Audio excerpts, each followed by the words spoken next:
Good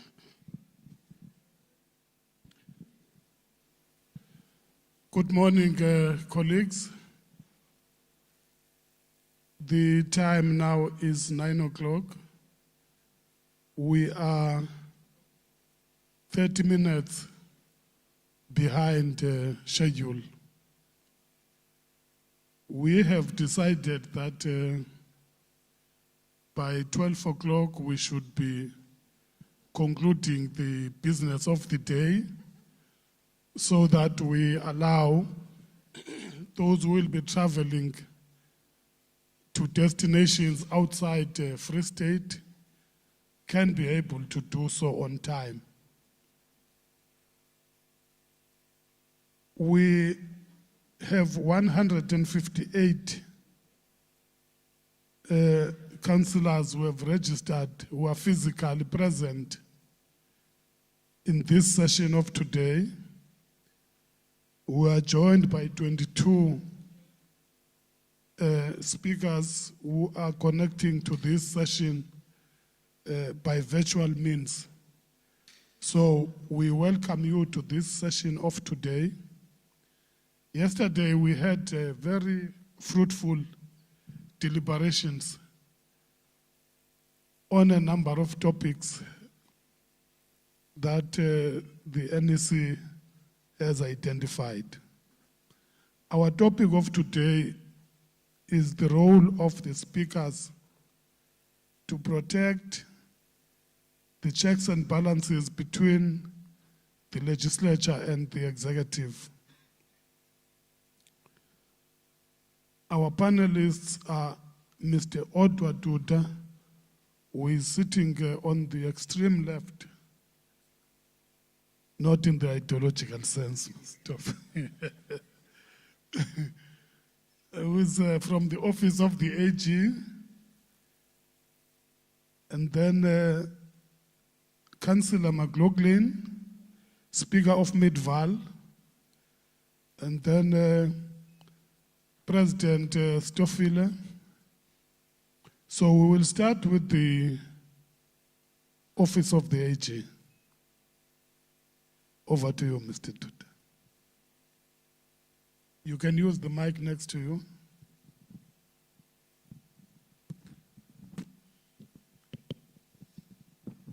Thank you very much, Honorable Program Director. Let me first greet all the honorable councillors that are here with us today, that are here in person, and also with those ones that are connecting virtually. Yeah, I think it's a good welcome also to start with me to introduce this topic. And let me first thank Salga for inviting us to participate in such a very crucial and important topic about the role that the speakers can play. So when I was reflecting at this topic, I first reflected on the audit outcomes that we just recently published in the local government, where we were indicating out of the 257 municipalities that we have, where we only had 41 municipalities, which represent only 16% that obtained the clean audit. And also, I've just going to only touch on the extreme ones. We also reflected on that we still have quite a lot of municipalities that are sitting at the disclaimer position as well, where we had about 12%. And another concerning bench where we've got about 4%, where there was the lack of discipline in the submission of the financial statements.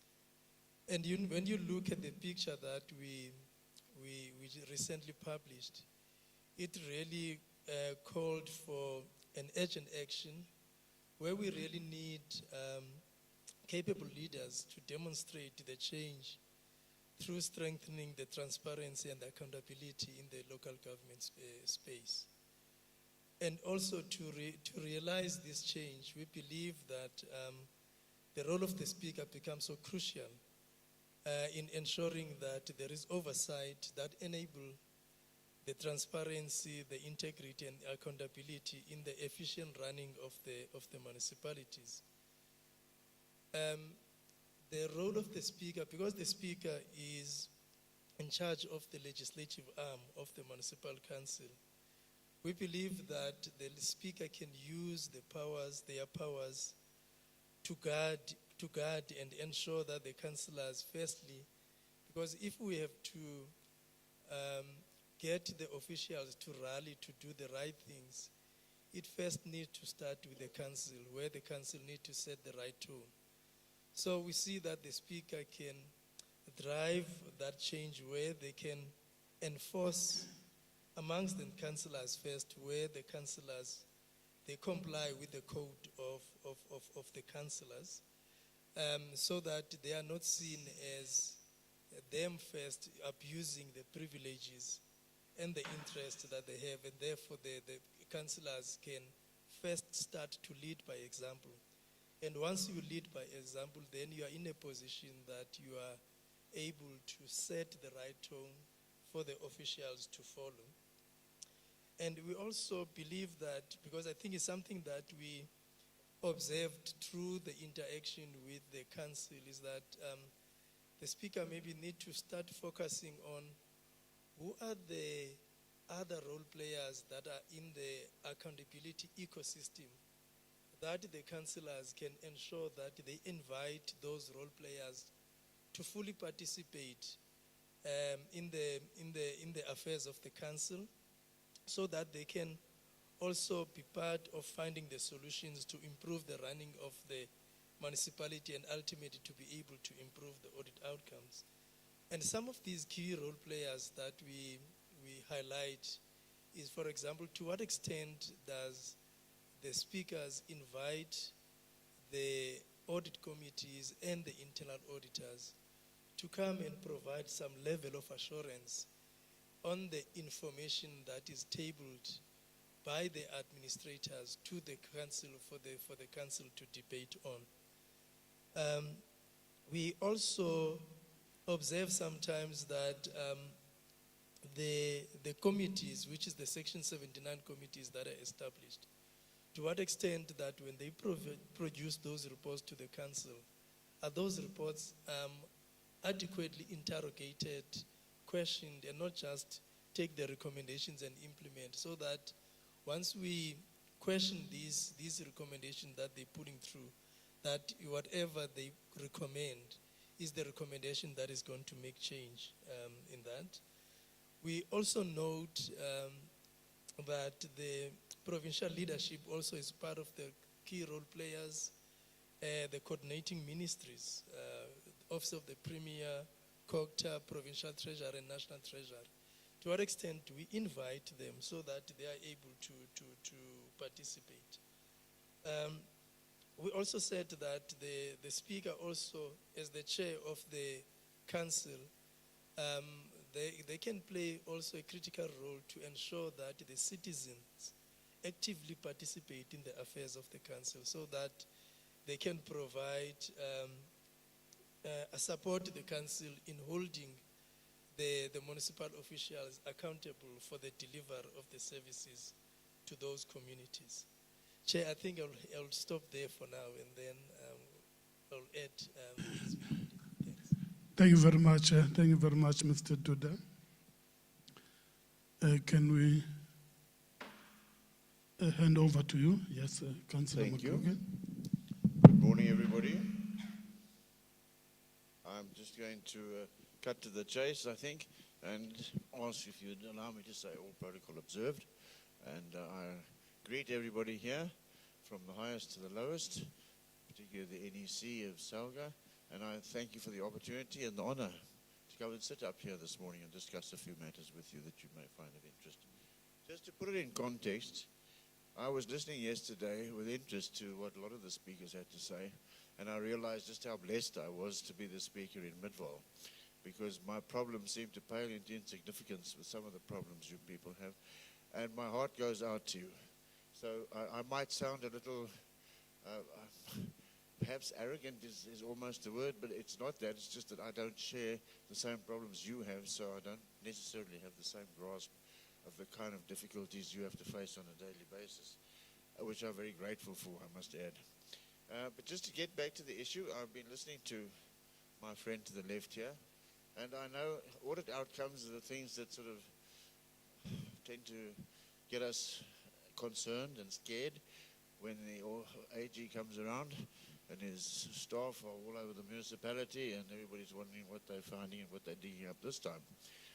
But at the end of the day, the Auditor General is going to give you a management letter. He gives it to the usually, but as speakers we're entitled to get that.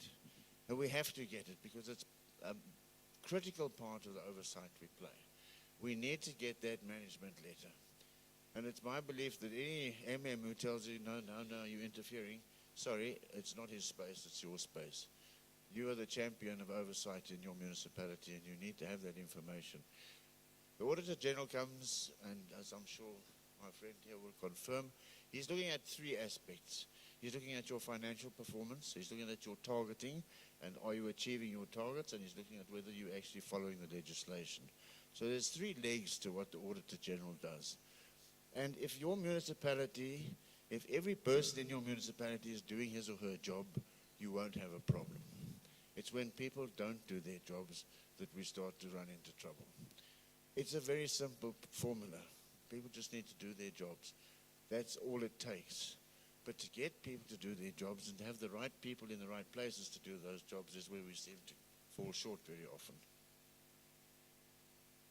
So I support what my learned friend to the left says, and I like what he says because it's very important. Recently at a council meeting I invited the chairperson of the External Audit Committee to come and present his report in council so that he could answer any questions councillors may have had about his report. And I think it's a valuable function because unless you hear this from the man himself or the woman herself who's doing that, you don't really understand quite what their role is. They need to not only give you a report, but interrogate that report. It was said yesterday that you need to read your documents. It was one of the things that I think it was our colleague from the Durban municipality was saying was that one of the two things he learned. One was humility and the other one was to read the items. Without reading those items, you can't hope to know what's going on. And it's the old saying, the devil is in the detail. You need to study those items because that's where you find all the hidden things are in there. This I didn't learn from being at municipal level. I was fortunate enough to spend 5 years in the finance departments in Parliament, in those portfolio committees there, and it becomes very clear that all the information is there, but if you don't read it, you're not going to find it. And you need to read those reports. I can't emphasize enough to my councillors in my municipality, read the agendas. I have a particular feeling I'm changing the subject slightly now and moving on to the next topic, when it comes to public participation, because that is where we fall down, in my opinion. We tick the box, we say, right, we've now established all of our ward committees and we've done our job. My belief is that's where the job starts. We now need to empower those ward committees, otherwise we're not getting public participation. And without that, we're not going to really know what the one side of the picture is, because it's our job as speakers to be the champions of oversight. We're getting back to that story of the separation of powers between the executive and the legislature. In a municipal space, that's often a conflicted space because there's a lot of overlap. But as a councillor and as a speaker, your job is oversight. And you can't do the oversight on the ground unless you have eyes on the ground, and your eyes on the ground are your ward committees. We have, just recently I've decided that my Section 80 committee agendas are going to serve first in the ward committees before they get to the Section 80 committees, so that the ward committee members can see what the Section 80s are up to, what those departments are planning. Because then we can get feed in from the ground into the ward committee, into the time it gets to mayoral, it's been through a public participation process. When it comes to Section 79 committees, as you know, those are committees of council, as are Section 80 committees, because council appoints the chairpersons and council appoints the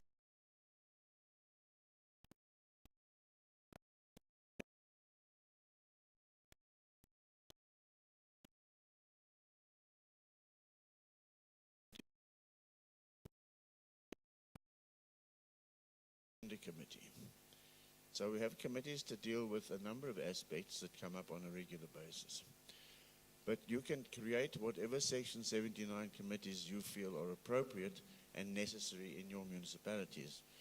I heard last week somebody said to me, we don't have two municipalities in South Africa that are the same.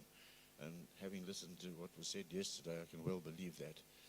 We have such a diversity of municipalities, and each municipality has its own unique needs and its own unique character, and we need to be on the ground and looking at that, because that's what defines us in each municipality. So your Section 79 committees, you need to empower them. You need to give them as much training as you can. You need to resource them, because their reports are integral to the system, particularly the impacts. I'm sure lots has been said about the impact committees, how important they are and the role they fulfill, because they're a reflection of the scope in Parliament, the Standing Committee on Public Accounts at our level. So your impact members have powers that they don't seem to use very often. They have the power to call people into them. It's my belief that a municipal manager should attend every single impact committee to answer the questions directly. He is, after all, the accounting officer, and he should have the answers that impact needs. And if he doesn't, he should find them and bring them back to impact. And I think impact has the power to expect that of a municipal manager, being the accounting officer, because that's their function. The reports they produce obviously come back to you as speaker, and our standing orders require that every single report that goes to council has to go through the maker. So they would come to me, then from me they would go to the mayoral committee. The mayoral committee may not change those reports. They may comment on them, they may add a recommendation, but they may not change anything in those reports. And from there they then go to council, and council makes the resolution. And we obviously have to have a vote on it, because without a vote, how do we know what the council actually felt? I know there's a court decision was made some time ago that said unless you actually record the vote, it's not clear whether this item was actually resolved upon by committee and in council. So just to say it was resolved, that apparently is not sufficient. We need to say it was unanimously voted on, or there was a vote of 25 to 30, or whatever the case may be, in favor of the item, to make it clear that this is how the council felt about this particular item, and this is the weight it carried. So if it's a unanimous vote, obviously it was the right thing to do, and everybody's happy with the result of that particular report and that investigation. I'm not going to be much longer, sir. I'm limiting my time. Very lastly now, I just want to say, I believe there are two kinds of oversight. The one is a passive oversight, and the one is an active oversight. Passive oversight is reading your reports, making sure you know what's in them, interrogating them. The active oversight, for me, I try to attend every mayoral committee meeting that I can as an observer, because I just believe, how can I oversee what they're doing if I don't know what they're doing? And the only way I'm going to know what they're doing is by attending their meeting. It's not always a popular thing to do, as I'm sure you can imagine, but I believe it's my role and my responsibility. And I think as often as possible, I also get out on the ground and I go and have a look. If I get a recurring complaint, I'll go and see for myself, why is this complaint recurring? There's a problem, and if I can go and try and sort out the problem, then I believe I'm also effecting my oversight role. So thank you for the opportunity, everybody. I appreciate the fact that you've given me your time and your attention this morning. It's been an honor to speak to you. Thank you very much. Thank you very much, Councillor McLaughlin. We now move to the President. Thank you very much, President of the Shovels. Greetings and greetings to the fellow panelists. I think, let me start home in MATHABENG. Having received the Auditor General's report, the Mayor and the Speaker had a session to look into the report and say what it tells us. What is required out of the report as one instrument that depicts the picture of a municipality? And what is our interpretation to it? Or what are the gaps that we need to fill? And we accepted that in the fifth administration, things had to be done differently. One of the different ways to deal with is that, one, there must be a single voice and unity and of purpose in contributing towards a better governance. And therefore, there should be active interactive between the Mayor and the Speaker insofar as dealing with the matters that need to be done in the municipality to change the municipal outlook. The second thing is that, what is it that we can do to go beyond? Because always we believe that what committees, as required by law, we view it as a baseline.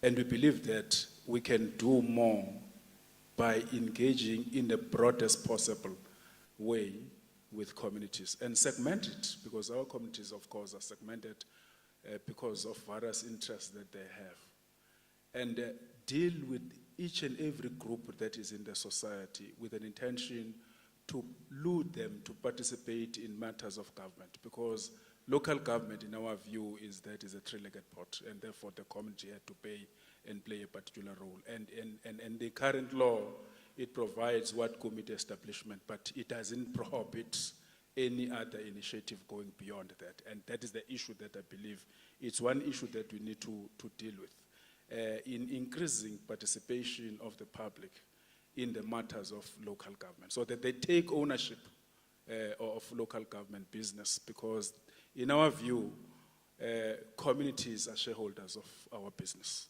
And therefore, these shareholders are shareholders in a private business, are shareholders of reference. So when a business faces problem, it goes to its shareholders for the business to be rescued. And therefore, that is why they need to actively participate in their business, because they've invested their money.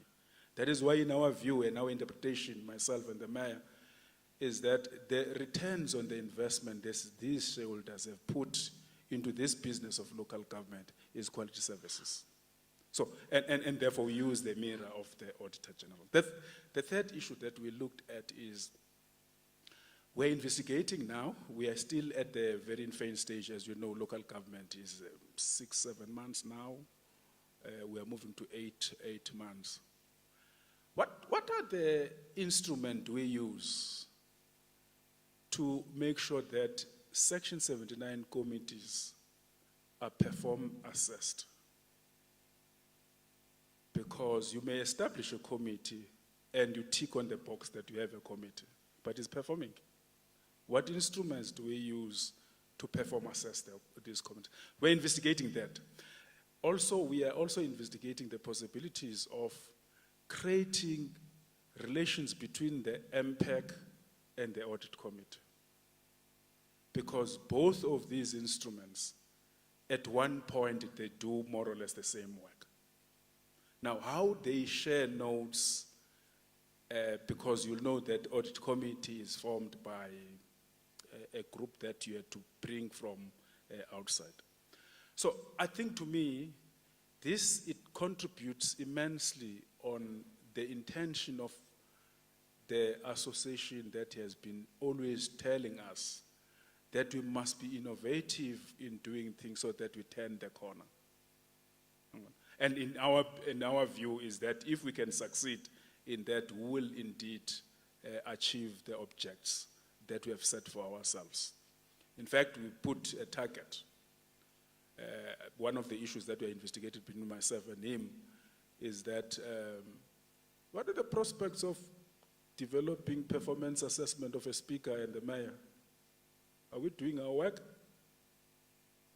Are we playing what we're supposed to do? And so it's still a conversation amongst and within ourselves, because what we wish to do or see 2022-2023 audit cycle is a different results. But those different results should not be about ticking on the box to satisfy the interest. It's about the impact that we do in the community and the work that we are doing as a council to play oversight over administration. And that is why in the municipality we have decided to establish a team that its responsibility is to fine-tune, deal with the agenda items that goes to council. Because most often, over a period of time, the agenda that goes to council is the ideas that have been generated administratively and doesn't reflect the interest of the community, and it doesn't speak to the IDP. So to us, we are trying to create a system that is interlock, if you want to call it in that way, so that there is a multiple way of responding and all of us playing oversight over the business that the community see it as a business local government. So our approach as MATHABENG is that we need to turn the corner. That is why if you have listened, Mayor yesterday said, for the first time after many years of struggle, we will be producing internally our own financial statement, because we're invested on the capacity, the skill, so that ultimately the Auditor General said on their report, on our assessment, that it's very funny that we spend 10-point-something billion rand on finance unit. Over and above that spending 10-point-something billion rand on financial unit, we also spend 1.6, if I'm not mistaken, billion employing consultant. And the question is that, why then do you have to employ consultant whereas you have a unit called finance? Now, and that is the issue that probably Mayor was trying to communicate yesterday. How do we then respond to this genuine concern as an attempt to plug the capacity into the institution so that we are able to produce a proper report? Simultaneously, council as a body, as an authority, play what it's supposed to play. Part of that is ability to build relations, because through relations, we can push back all difficulties that we face. Thank you very much.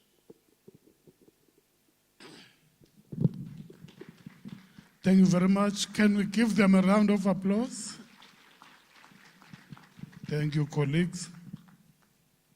We now invite comments, questions on the presentation, so that we can move forward. Can I take hands? Councillor Nkosi, followed by Councillor Sotash, and you are number 3, the man with the head, and you are number 4, the man on the extreme left. Can we move in that order? Nkosi, you are the first.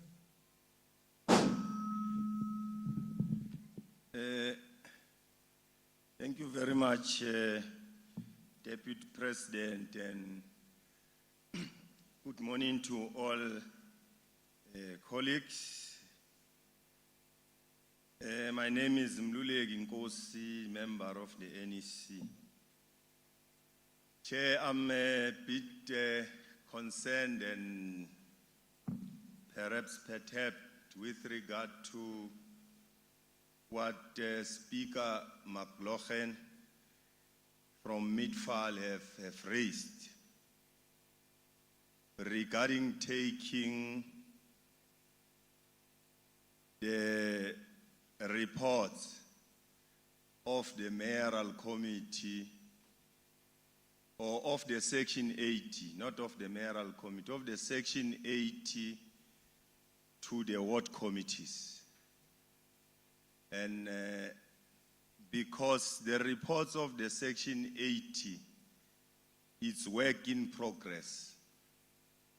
And the Section 80 is the committees that reports to the mayor. For instance, part of the powers and functions of the executive mayor are set out in Section 56 of the Structures Act, and an executive mayor is entitled to receive reports from the mayoral committees and forward this report together with the recommendation to council. And when the matter cannot be disposed of by the executive mayor in terms of the delegated powers, then the executive mayor must refer those reports to council. So my question is how feasible and how practical and that reports of the Section 80 goes to the ward committees, and the turnaround time that this could happen before those report goes to the mayoral committee and subsequently to council. Thank you very much. Thank you very much, Councillor Nkosi. Councillor Sotash.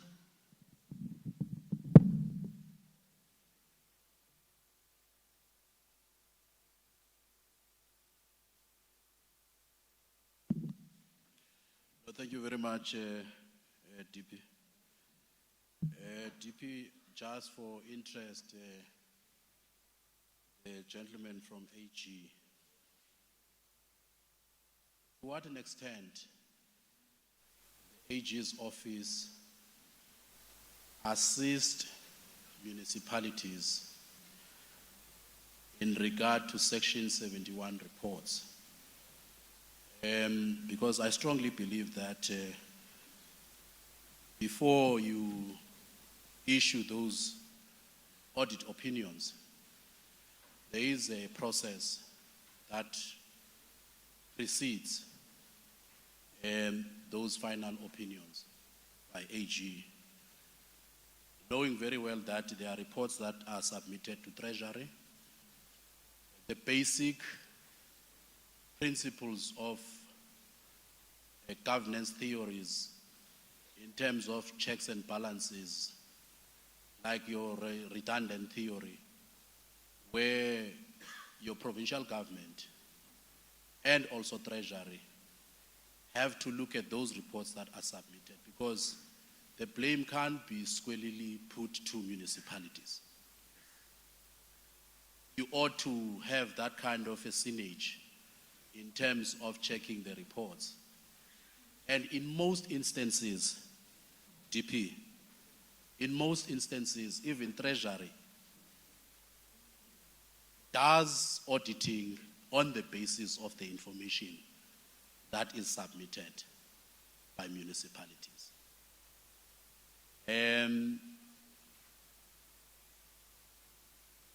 Where I'm going, it's on the Section 71, Section 72 reports. The Section 72 are those reports that are given to the mayors by your municipal managers and so forth. And where is the role of the Speaker with all these kind of arrangements? Because obviously at the end of the day, the Speaker is expected to bring those reports to Council for councillors to interrogate the reports that will be presented before them. I'm sure if the approach can be changed, we can better the situation that we have before us now. You have just mentioned 41 municipalities out of 257 in terms of the clean audits. And you are raising a concern that we are regressing. Most municipalities are having disclaimers, meaning that people can't account for the finances that they have spent. So let me pause there for now, DP. Thank you very much. Thank you. Number 3, man with the hat.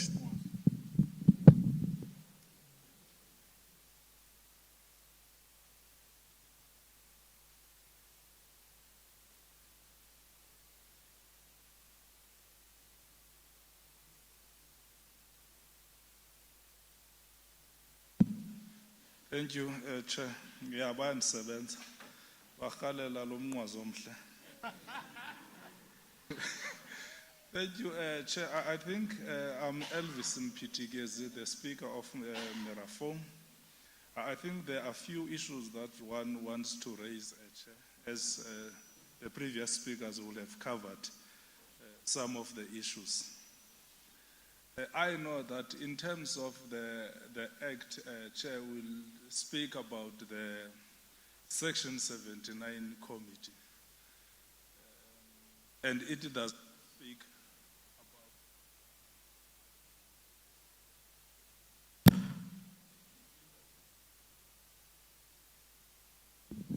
Can you use the next one on your right, please? Thank you, Chair. I was saying that the Act will speak about the Section 79 committee, and it does not necessarily talk about the composition in terms of who is eligible to form part of the MPEG committee. And I'm raising this, Chair, because during the MPEG committee workshop, it was also raised by Salga, or the officials who were facilitating that workshop, that those councillors who are serving in the Section 80 Committee of Finance are not eligible to participate as members of MPEG. And I think if that is not clarified, it will create problems. And I said, when it was raised, until I received a piece of legislature or that will be speaking about that. I think in Merafong, it is a case that even those that are serving in the Finance Section 80 Committee are members of the MPEG. And the other issue, Chair, that I want to raise, what is clean audit? I think we need to define what is clean audit, because sometimes the municipality will receive an unqualified audit with no issues of emphasis, and they are not told that this is a clean audit. At what point do we get a clean audit? And I think, Chair, I have experience in Merafong in the previous term, because I was also the speaker, that most of the time, members of MPEGs who are coming from different parties, they will sometimes bring party politics in the committee. And I want to get an advice from the panelists how perhaps that can be managed so that it does not deal with the functionality of the committee. And in some cases, you will find that members of the MPEG, when the report is presented in a council meeting, some will want to disown the report. How do you manage, or how can that be managed going forward? So thank you, Chair. I think those were the few issues that I wanted. Thank you very much, Speaker of Merafong.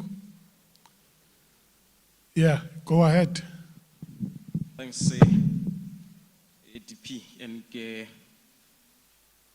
good morning to all fellows. I think the three latter speakers has covered me. Again, I'm Councillor Nkosi, the Provincial Working Group Chairperson of GIGR Mpumalanga, Speaker in Malahleni. I'm partly covered by the three latter speakers that have touched the matter of the Municipal Systems Act 32 of 2000 and the amended 117. But can I please bring just two matters to your attention, Chair, which might be clarity seeking or input. On the one of the Municipal Auditor General outcomes, mine is to just check with the AGSA office that after all those annual financial statement and looking at asset legislations and so forth, what is it that they do to capacitate local government or local municipality? Do they have a program? Can that program also involve councillors, either those who are in finance MPEC or just councillors, to put it simple, so that they are able to also interpret the audit findings or the audit outcomes and look to improve on findings or recommendations made. It can be in the form of a workshop or a training. It's just a recommendation that I'm lobbying this National Council to look at through Salga. And at the very same time, they must not just come with human resource personnel, but also finances. I think the AG, if we can say, the budget there must be improved. They must come with human resource personnel to assist municipalities, either in a form of financial assistance or capacitating those who are dealing with the submission of such. The second one, Chair, it's just to check if Section 80 must do oversight or only local inspection. Because if Section 8 is doing oversight visiting projects, then at the very same time you have got your Section 79. So maybe we must get clarity as the speakers. Some might understand better than me, but as I've said that I've got my L and I leave this meeting still having the L because I'm here to learn so that I can go out and implement proper as per the what is needed. The last one, Chair. Oh, I'm covered by the latter speaker, Chair. I think those were the only two because I was covered. Thank you. Thank you very much, Councillor Nkosi. We have an additional hand, a virtual hand of Councillor Snyman. Can you speak?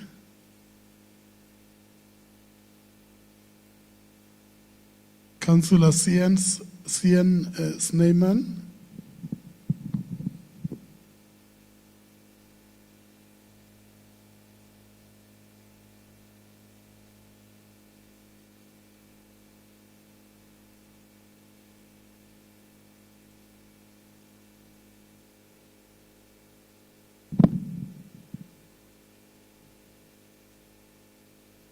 We can't hear you, Councillor Snyman. You are too soft.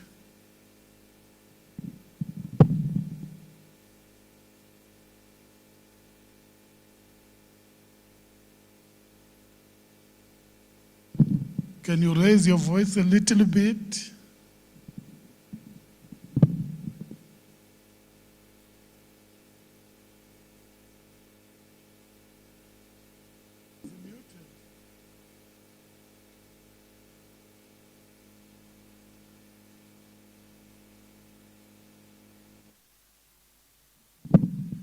Colleagues, can we, seemingly, Councillor Snyman is having a difficulty in...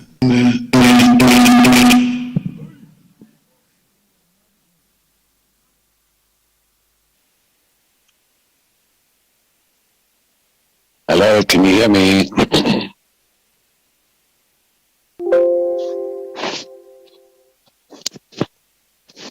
Hello, I seem to be muted on your side. Hello? Okay, thank you very much. First of all, thank you very much for this opportunity. I am Sean Snyman. I'm the speaker for the George Municipality in the Western Cape. And I'm also a first-time speaker.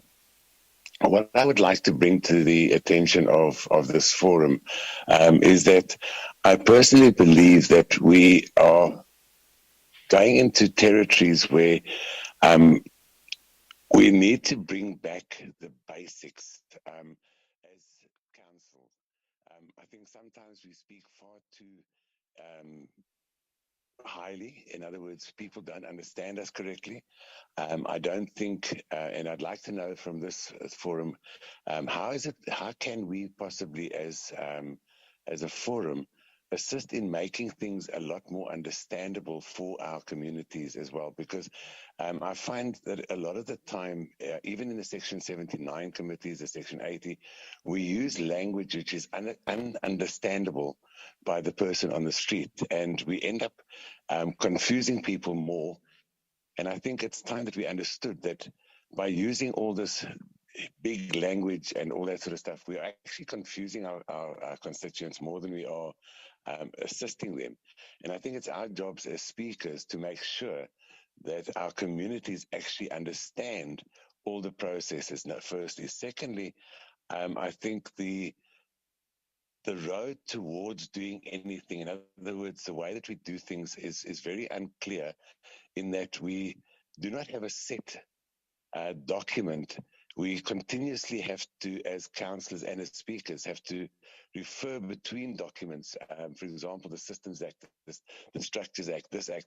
And I think somewhere along the line, we should have a document which spells out quite categorically which way and the procedures, everything, because a lot of our documentation is left open to interpretation. And this causes a lot of confusion, number one. And secondly, if you had to go to 12 different municipalities in South Africa at this stage of the game, you would probably find that all 12 of them are not doing everything exactly the same. So for a first-time speaker, I thank you for the opportunity, but I'd like some sort of direction and maybe some clarity on how we can go about actually clarifying the procedures, number one. And then getting back to the ward committees, I really feel that I agree with everybody else. The ward committees are a fundamental part of our structures. And however, as I said yesterday at the thing, we need to understand as speakers that the councillors are trying to, in certain instances, hijack the ward committees for whatever reason. And we need to make public aware of the fact that the ward committee is the director of the councillors and not the other way around. Thank you very much. Thank you very much.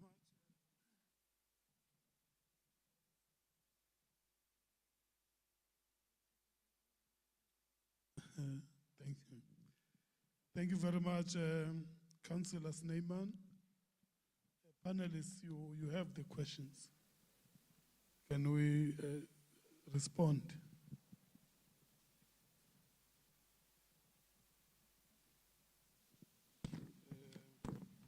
Thank you very much. As regards that first question, which is about the reports of Section 80 committees going to ward councils, if I said reports, I'd like to correct that. I didn't mean reports, I meant the agendas for Section 80 committees that serve at the ward committee meetings before they go to the Section 80 committee. So that once that report of the Section 80 committee is formulated, it already includes the input from the ward committee. I think it would just short-circuit the situation and would broaden our public participation. I do accept, though, it's going to be a problem with the timing, especially if ward committees only sit 4 times a year and Section 80 committees are sitting once a month. You're obviously going to have a bit of a problem there. So it might be an idea to separate and have a sort of partitional kind of system. Otherwise, we're going to have to change our rules and make the ward committees sit more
looking at Salga and your good selves towards the end of this year. Just an indication from our side that we have three arms of government, so the engagements that we are involved in involves the judiciary, it involves political office bearers from the national, province, and your good selves. It also involves the executive, and we've been given an additional mandate to look after the concerns of what we call Chapter 9, or institutions supporting democracy. As a result of this broad stakeholder group that we have to engage with, we are a little delayed in the publishing of the report, but we anticipate that towards the end of the year we'd be able to do that. Now, coming back to those issues of medical aid, pension, and tools of trade. The tools of trade is gazetted. It applies both to national, province, and local government. So those tools of trade are gazetted in terms of your office space, the ICT requirements, stationery, all those tools that make it possible for you to do your work. On the issue of medical aid, currently it is not compulsory, and this creates some difficulty. So our thinking currently, and I'm repeating, our thinking currently is to see if we could make this compulsory, but to broaden the sources from which services could be procured for medical services or medical aid. One of those is to look at institutions such as GEMS, and those discussions are ongoing with a lot of input that comes from National Treasury as well in shaping our further decisions and discussions. The same would apply to pensions. It's not compulsory. One of the challenges with political office is that you come in for 5 years. Ordinarily, people work for a period of 40 years in order to get their pension recovery. So it is a bit of a challenge in the sense that none of us know after 5 years whether you get redeployed or not. So those are part of the challenges. We're looking at accrual models that would, from a defined benefit point of view, try and come to your assistance. Again, we engage with Treasury, we engage with the National Department of Finance with a view to see if we can get a model that would apply to politicians, whether you're at the national, province, or local level, so we bring about parity. And that, Chair, is the input I'm making for now. If there are engagements, we look forward to them. Chair. Thank you very much. Councillor Chanda.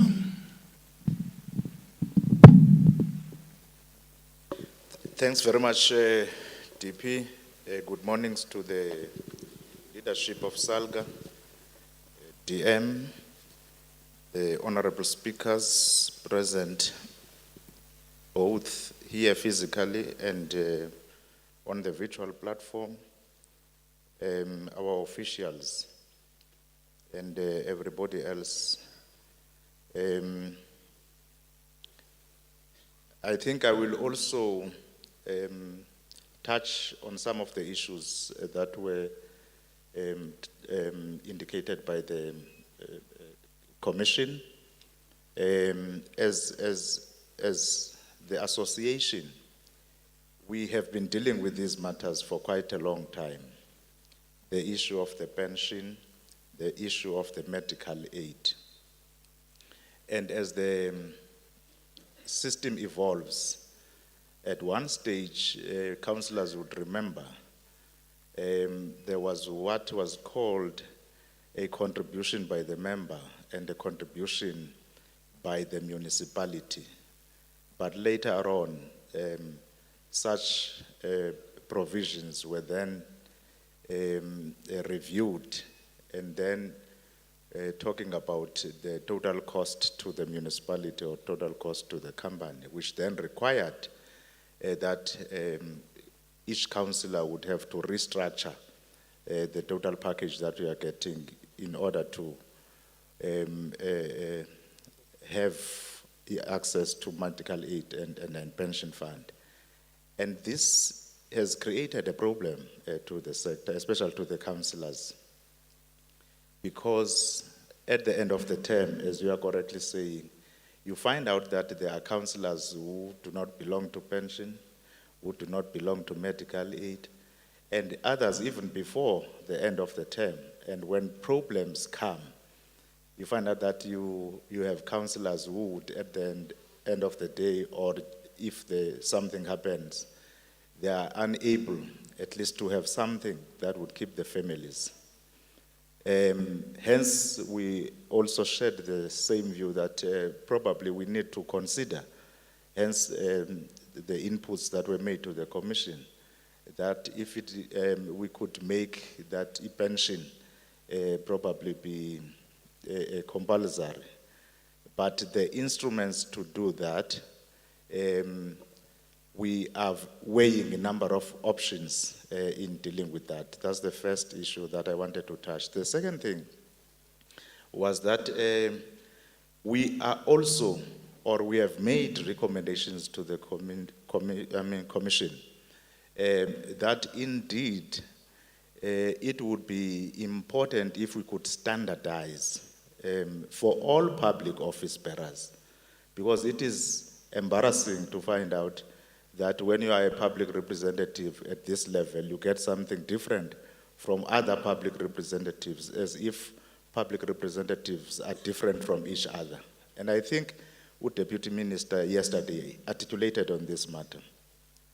And there are many examples that could be given, practical examples by those who once served as councillors and went to national or provincial, or those who were at the provincial and national and then deployed to local.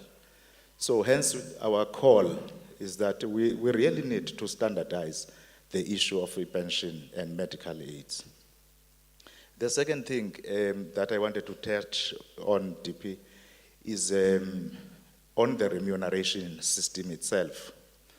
You know, almost the criteria that is used to determine what goes to a councillor at grade 1, grade 2, grade 3, is based on the total population and the income.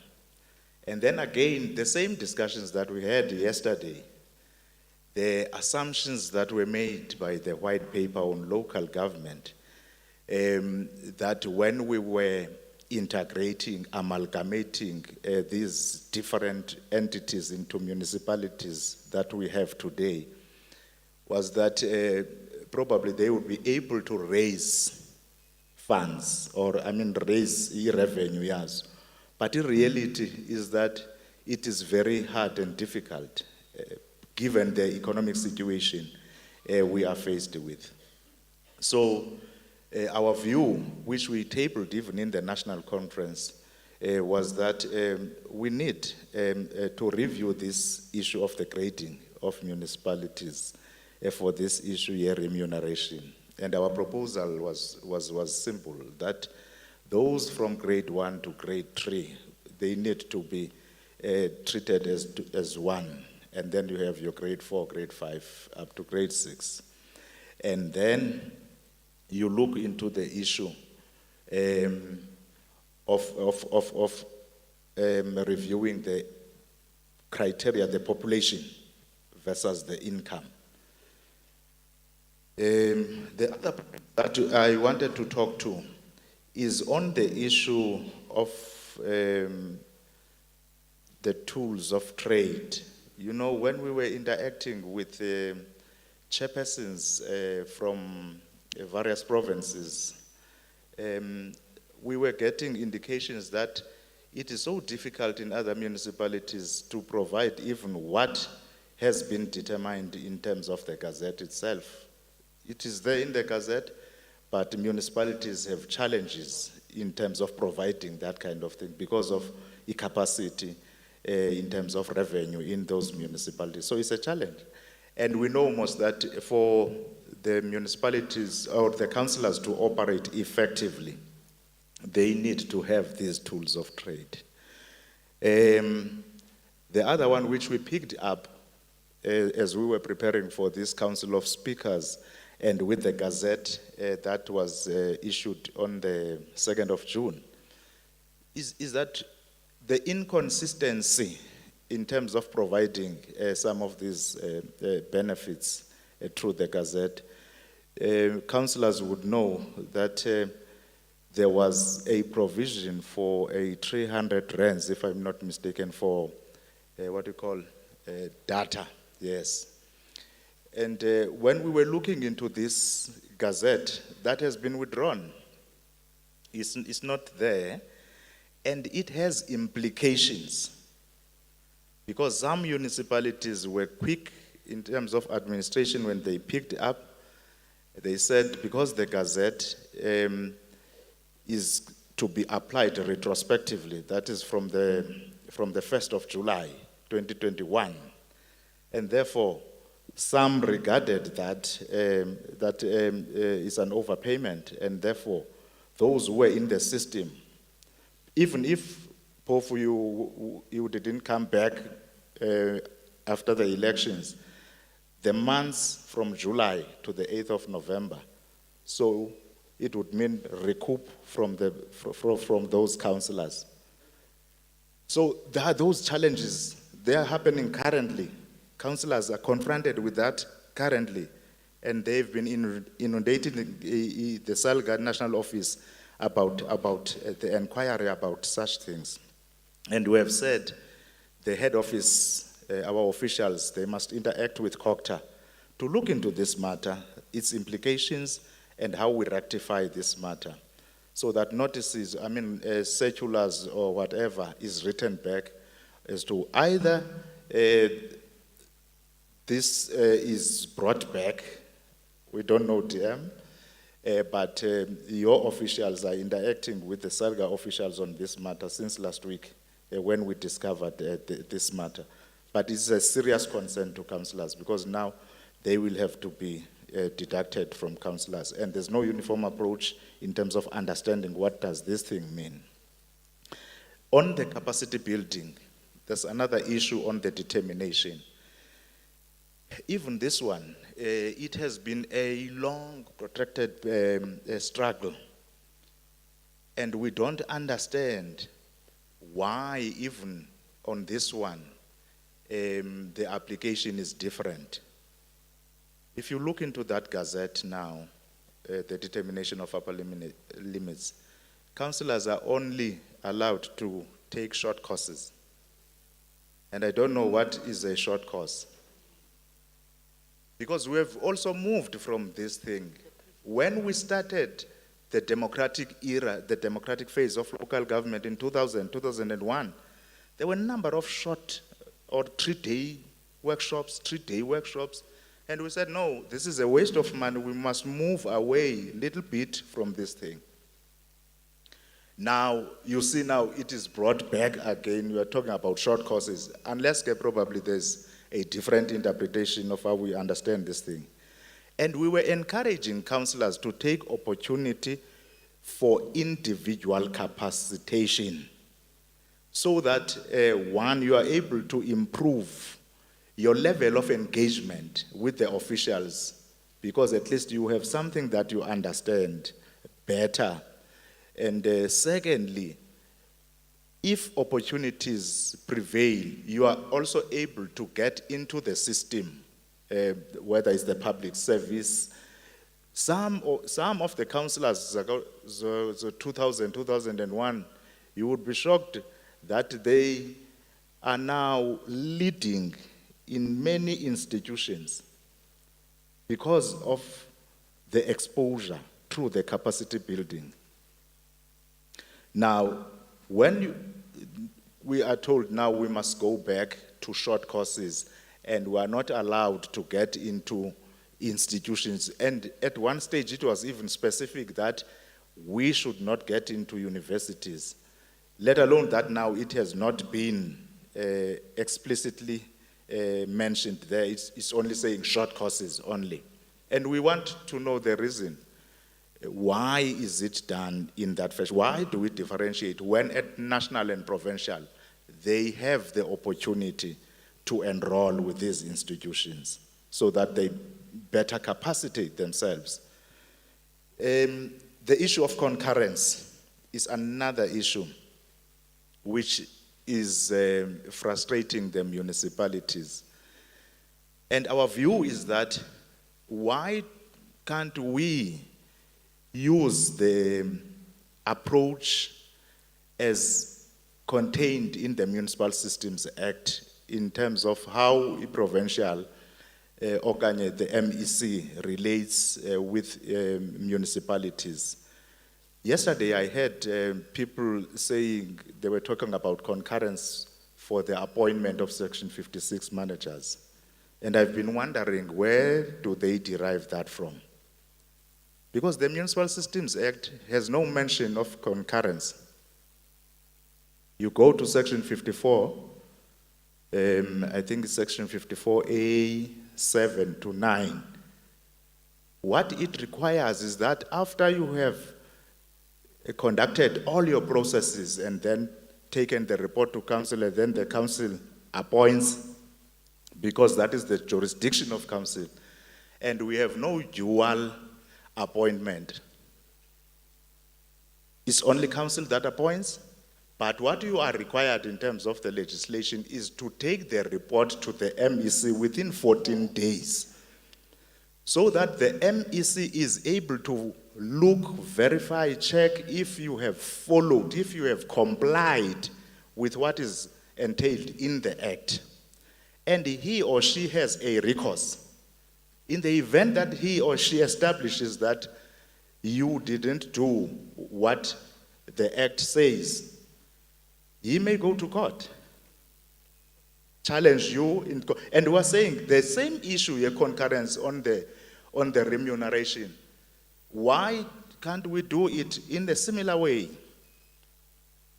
Because in terms of Section 151 of the Constitution, municipalities have the right to govern, of course, within the framework nationally. I think the last one, Chair, is on the late signing, Honorable DM, Yale Gazette. At times it's November, at times it's December, at times it's March. This time around, it came on the 2nd of June. And with the delays, even on the concurrence issue that we are debating, you might find out that it may take a month or two before that concurrence comes.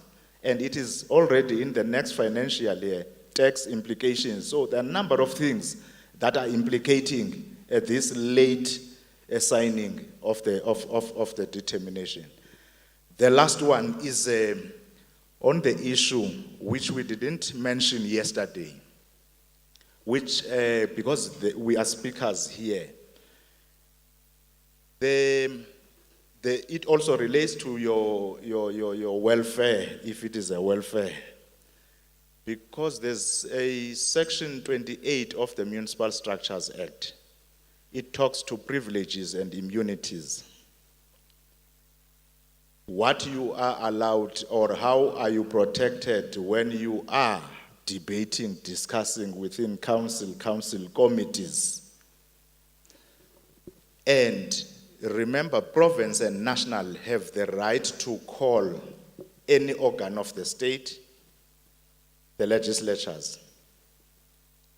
Now, what happens if you are then in those platforms? There are no legislations that are protecting you should anything happen at that level. And we're saying, one, for councils, they must look into Section 28, how they apply that Section 28 in their councils, and that Section 28 has to be linked as well with the rules of order in your council.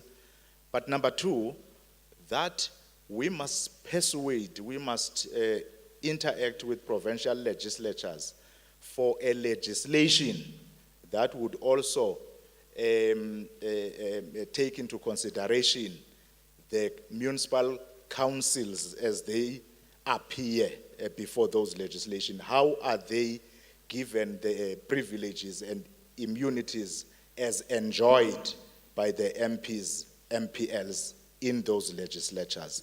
Thanks very much. Thank you very much. Councillor Chanda, Deputy Minister.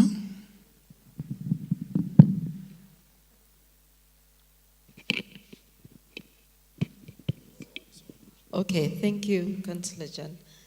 Thank you, DP, fellow panelists, and good morning, colleagues. Wow, I think I must start by this disclaimer, and it gives comfort to me because this is how my father used to handle things which don't go right in the house. Ningishaya kodwa ningangibulali. That's what he used to say to us when either himself or my mom had taken a decision against their children and they now realized that they possibly had erred. He will say, "Ning shy, but ningang bulal." Simply or loosely translated, you can beat me up, but don't kill me so that I can go back and fix whatever you're complaining about. And I'm saying this because none of what has been said and not what has been said this morning is incorrect. It is entirely correct. To an extent that we might have not, or my fellow panelist members might have not touched on some of the other issues. Because councillor welfare, it's big, it's very broad. We're trying to shorten it to live up to the time and what is possible to talk about. And secondly, I will say we have traded a lot, or those who came before us, traded a lot of rights and responsibilities of local government away from local government. And for us to bring everything back to local government, it can't happen at a go. And I'm the first one to appreciate that. When we talk about this, I'm even labeled in cabinet. But I'm happy to live with that because I've been a councillor. I might have not been assigned in a responsibility of the speaker, but I know challenges that councillors faced. I buried some of my councillors without medical aid. I buried some of my councillors without funeral covers. In the municipality I headed, I tried to put a policy on once-off payment to the families in council, and the AG came and said this is illegal, and I had to remove it. And it was just a 20,000 contribution to those families. And subsequently, I think I lost 3 MMCs, 2 councillors, that I had to find a way, besides giving them a fire truck and police who are drilling, and that just does nothing to their children after the burial. I took nothing. So I personally know what we are talking about. So when I explain that, they think I'm over-trading on the issues. Now, there are issues which I'm also going to accept, and I do hope Kevin is still here, and he can also tell you, my official there at the back, how I fought them about the delay on our part as COCTA on signing the tools of trade, or upper limits as we call them. How I fought them that we still have not concluded, for example, on security issues. At least a memorandum of understanding with SAPS, which says once council has notified, it can act and justify its action. Then we can have recourse if council can't justify its action. But there's nothing as painful as you are a mayor or you are a speaker, you now have to go to a mayor's house and he has been killed and you face his children. It's better if you didn't know, but if you knew, it's something that is just beyond explanation. We have had 2 sets of those meetings. We're not yet at the finalization stage, but we are not allowed to remove that all council threat is subject to the approval or an assessment by the SAPS. But our issue is more on the timing. That the timing must be prompt. At least the speaker, upon being notified of a threat of a councillor, must immediately notify the police, at least release the report urgently. If the report is not sourced urgently, he is justified with the approval of council to approve such, and SAPS may report accordingly. But then National Treasury will say, what if the report says there's no due threat? I'm saying you withdraw what you said. Then they say, what about what you have spent? And they go to extremes that there are mayors who have 8 bodyguards, even more than what the president has. But well, look, you can't debate a loss of life. That is my argument. Because it's not reversible once it has happened. But I don't want to give a feeling and a view that we are not doing anything about it or that we may cross that. But it's on our table and we're trying to. And it's a pity that those who come from KZN may remember. I think our first meeting was a Thursday before the Newcastle mayor was killed. I think the report was saying he was at the gate of his house and he was shot. And I said to National Treasurer, now tell me, what are we going to do? This is a loss of life, and this is what I'm talking about. But I've also said, which is a task we're doing, let us assess how many municipalities out of 257 have had to exercise the security so that we can think it's a threat. It's as if all 257 mayors and speakers have got bodyguard left, right, and center, and that's not the case. So I don't think it's something that is excessively abused. The pension,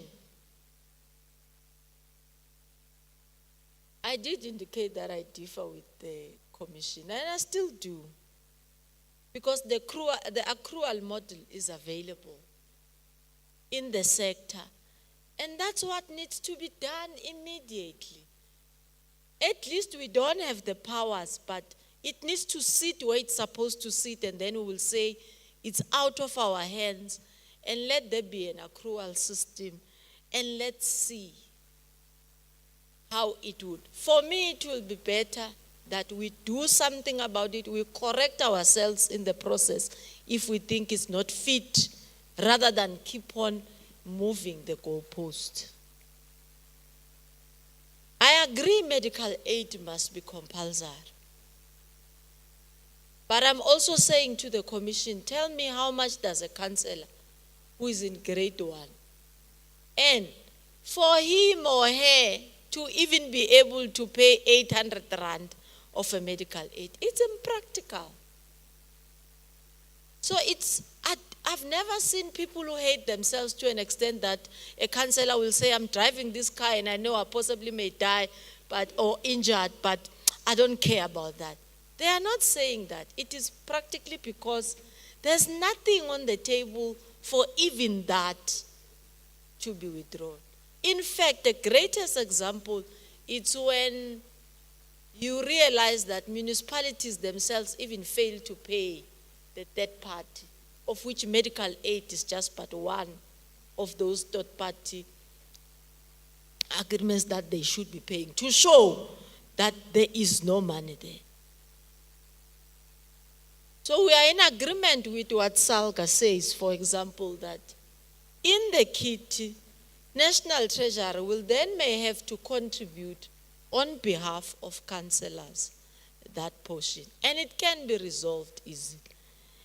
And I don't agree with the argument that we are many, because National Treasury, when they are having their calculate, they crunch, and then they say, by 257, no, this is not affordable. No. Because there are even other benefits, for example, which are not there at the local government sphere, which are there in the provincial and national, which could then compensate for some of the unique design of local government. For example, if you are appointed a member of a National Assembly, you are moving from your province to be at national. You are paid a once-off allowance. It's a lot. Yet when you are incorporating a councillor, you don't come with that cost. So give them, instead of that cost, calculate the cost of transfer from provincial to the legislature or from your province to national. It will actually be almost equitable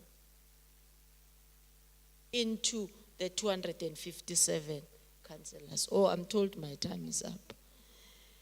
Concurrence, I won't say much about it, but it's part on what, they're saying they're donating more time. But they are not chairpersons, I respect your call to be.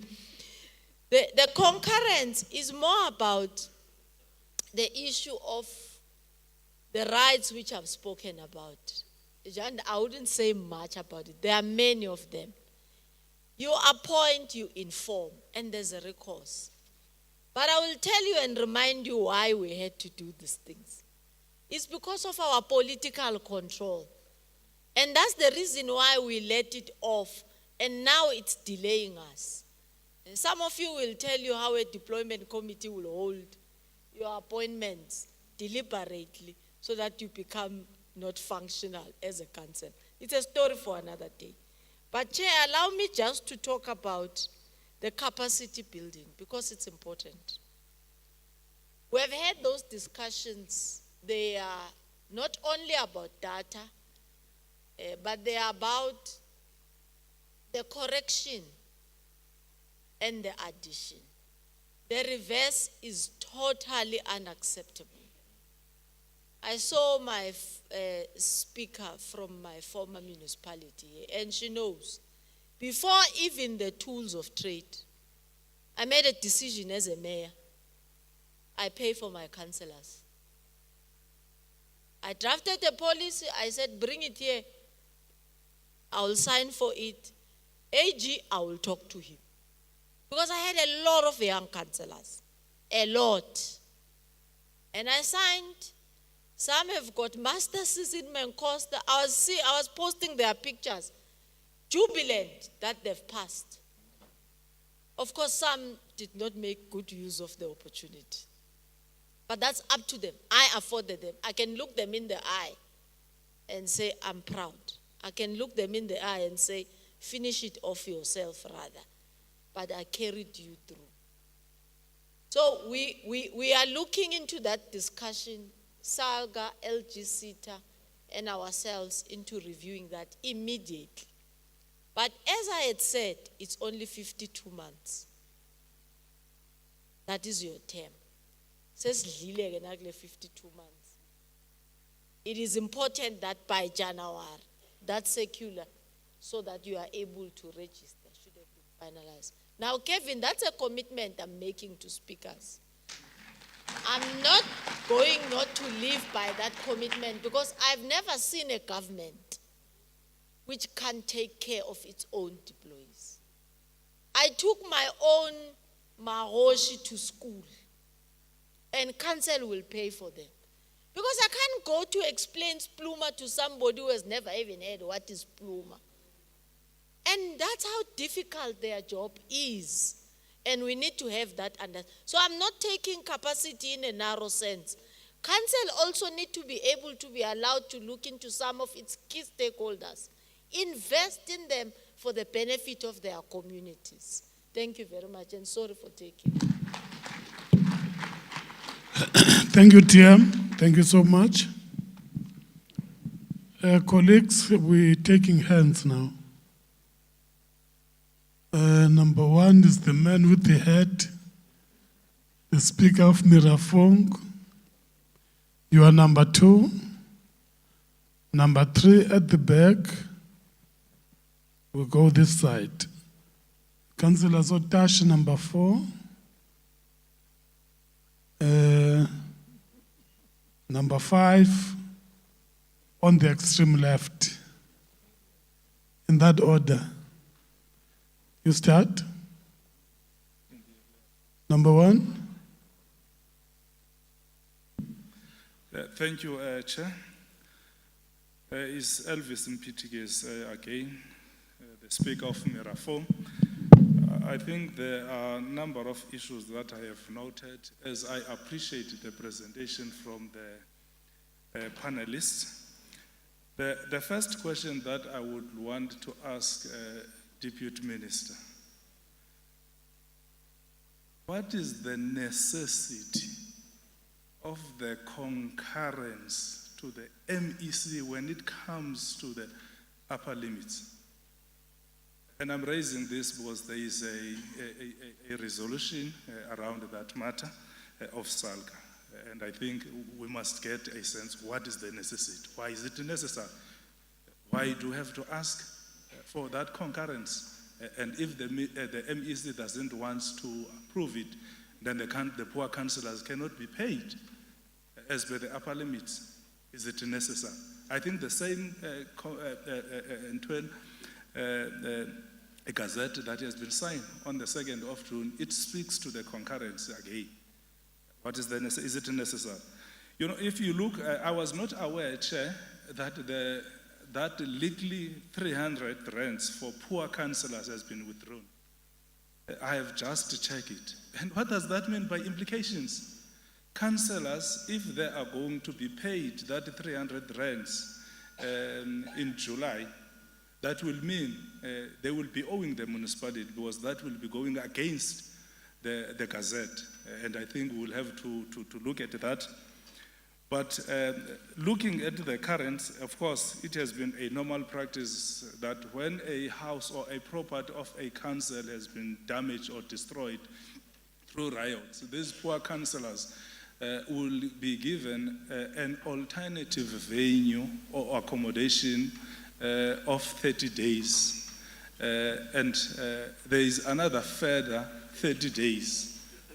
And then if your property has been damaged, is it practically possible that within 60 days that councillor will have an alternative venue?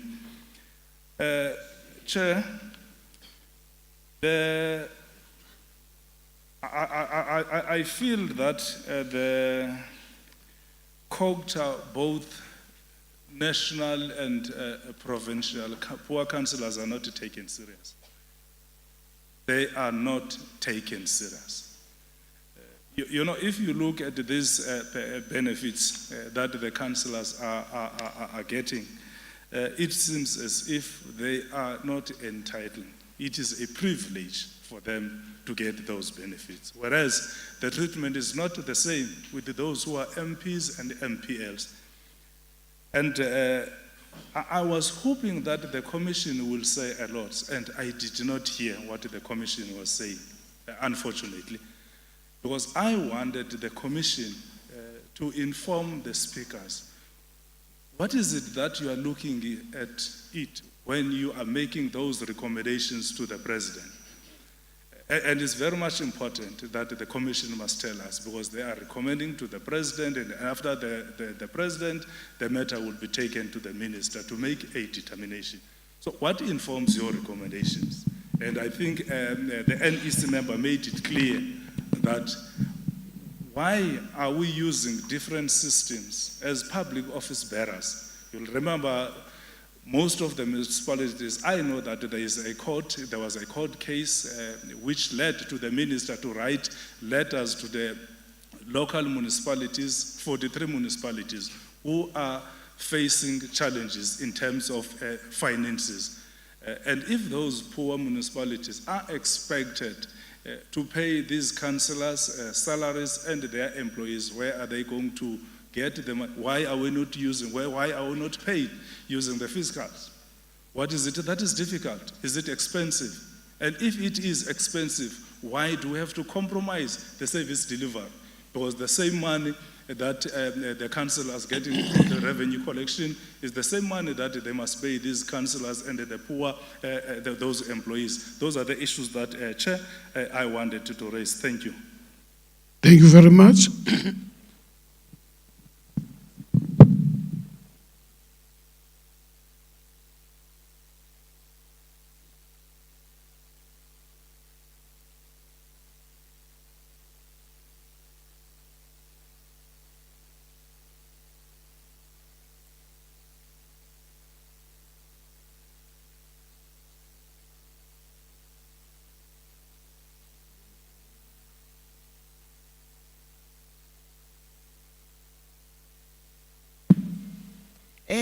Good morning, everyone in the house.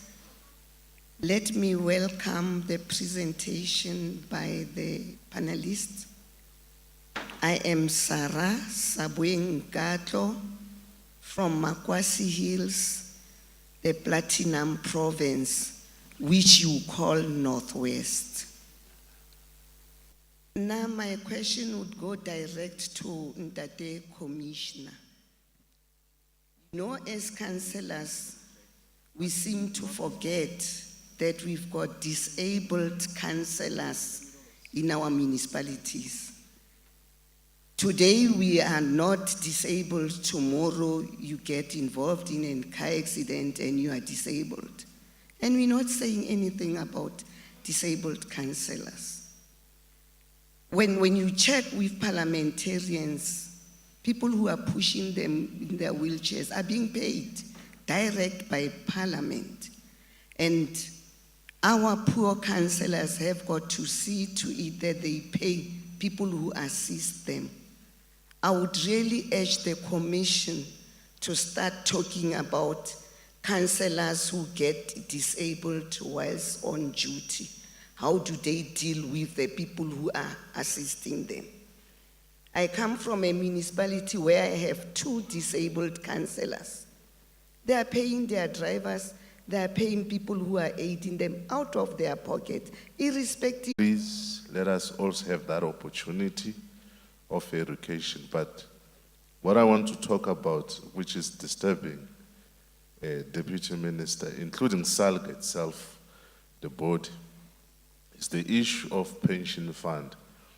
We come in, we've been told that you have 60 months to improve your life. You start saving money. That is your last month that you are saving. And you find 3 spheres of government is different. And we are talking about a developmental government or a developmental state. But this, the resource allocation is skewed.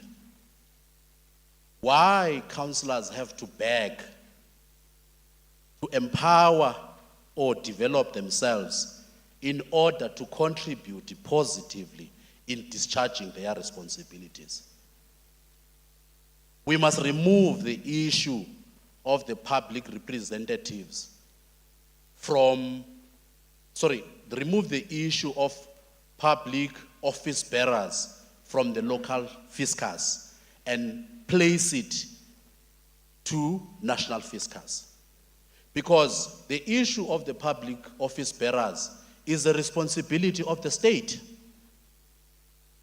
So it can't be correct that when you come to local government, you categorize the affordability. I will make a typical example now. We have got 9 premiers in the country. The economy of these provinces is not the same. It's not the same. But I can guarantee you it's the same. Why, when it comes to local government, we have to categorize the affordability. And where I have a problem is the assumptions of the white paper. Because it assumed that these municipalities will generate their own revenues. But the reality is that most municipalities and donations. So there will be a benefit for the council, is to bring a policy that will speak to what the legislation is saying. I mean, Janda was just talking about the status of my municipality. That is newsworthy on TV every